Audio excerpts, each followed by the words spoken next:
안녕하세요. 법선생TV 송글송글입니다. 오늘은요, 아주 현실적이고 많은 분들께서 궁금해하실 내용을 다룰 건데요.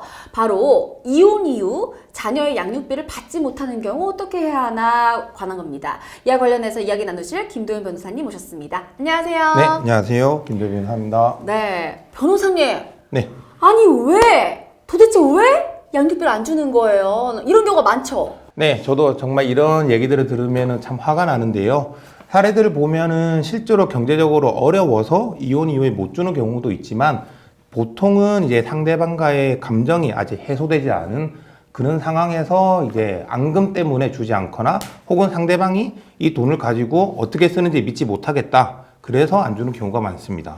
아니 그래도 자기 자식인데 아무리 이혼했다고 해도 이혼은 본인들의 문제지 아이는 죄가 없잖아요. 그러게요. 이게 참 이혼 가정에서 사실 가장 많은 상처를 받는 게 아이들이거든요. 근데 본인들의 상처와 이제 그 감정에만 집중하다 보니 오히려 아이들을 돌보지 못하고 이 이혼 이후에도 아이에게 상처를 주는 정말 나쁜 짓이죠, 이건. 그렇다면 이 받지 못한 양육비 어떻게 하면 받을 수 있을까요? 네, 먼저 강제 집행을 할 수 있습니다. 협의 이혼을 하는 경우에는 양육비 부담 조서를 작성하게 되고요. 조정이나 소송으로 이혼을 하시는 경우에는 판결문이나 조정 조서 등을 받으시는데 그것을 집행 권한으로 해서 상대방의 부동산, 예금, 월급 등에 대해 압류를 하고 강제로 돈을 받아올 수 있습니다. 월급도 압류를 할 수 있어요? 네, 할 수 있습니다. 네, 다만 이제 강제 집행의 경우에는 소멸시효를 고려를 하셔야 되는데요. 소멸시효라고 하면은 기간이 따로 정해져 있는 건가요? 네, 양육비 같은 경우에도 채권이기 때문에 소멸시효가 적용이 됩니다. 일반적으로 협의 이혼을 하신 경우에는 3년, 조정이나 소송으로 이혼한 경우에는 10년의 소멸시효가 적용됩니다. 다만 과거 양육비의 경우에는 당사자 간의 합의나 법원의 판단이 없었기 때문에 소멸시효가 진행하지는 않습니다. 그러면은 과거 양육비는 나중에 청구를 받을 수 있는데 정해진 이 양육비는 소멸시효가 있기 때문에 그 기간 안에 얼른 청구를 해야겠네요? 그렇죠. 그 기간이나 하셔야 받으실 수 있는 거죠. 네, 그러면은 강제 집행 외에 또 양육비를 받아낼 다른 방법이 또 있을까요? 네. 강제 집행 외에도 가사소송법에 따르면 양육비 직접 지급 명령, 담보 제공 명령, 일시금 지급 명령, 그리고 이행 명령이 있습니다. 생각외로 굉장히 많은 방법이 있네요. 네.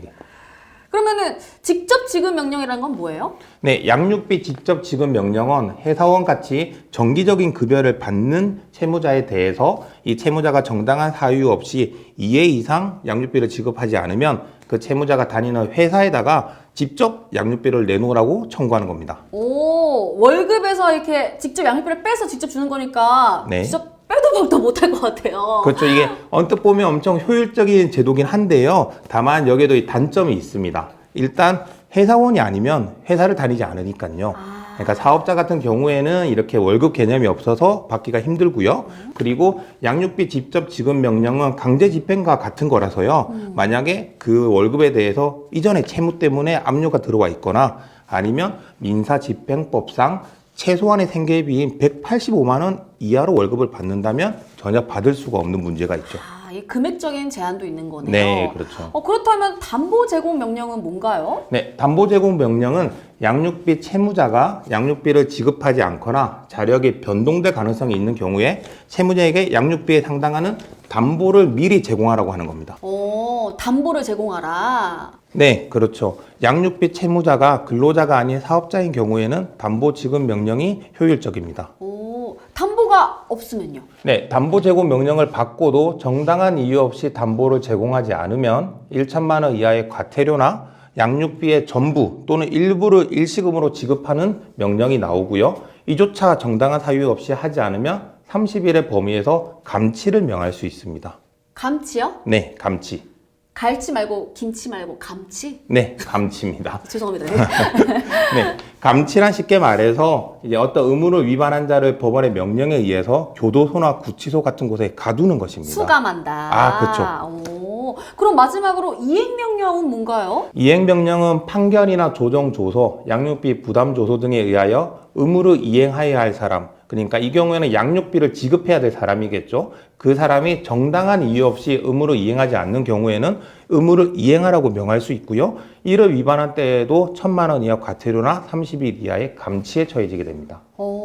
근데 이렇게 많은 제도들이 있는데도 실제로 많은 사람들이 양육비를 못 받는 경우가 있는데 더욱더 강력한 조치 없을까요? 네, 그래서 작년에 양육비 이행법이 개정이 됐는데요. 개정된 양육비 이행법에 따르면 양육비 채무자가 양육비를 주지 않아서 감치 명령을 받았음에도 그래도 양육비를 주지 않는다면 운전면허를 정지시킬 수 있고요.